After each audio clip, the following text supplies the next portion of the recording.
Welcome! Today I'll show you how to cook the delicious Italian dish, Saltimbocca alla Romana. Here are the ingredients: flour, veal, toothpicks, fresh sage leaves,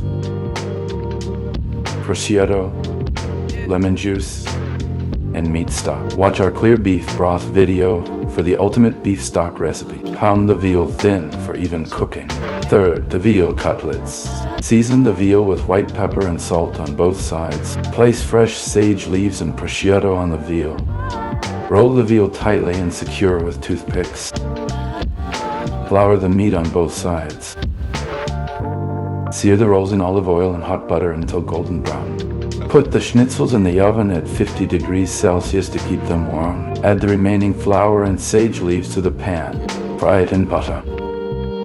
Deglaze with lemon juice, white wine, and meat stock and simmer until the sauce is reduced. Also add some lemon juice to the meat in the oven. Now pour the sauce over the veal in the oven. Serve the saltimbocca with your favorite side. Enjoy! So delicious and tender. A true taste experience. If you enjoyed this recipe, give us a thumbs up, leave a comment, and subscribe for more delicious recipes.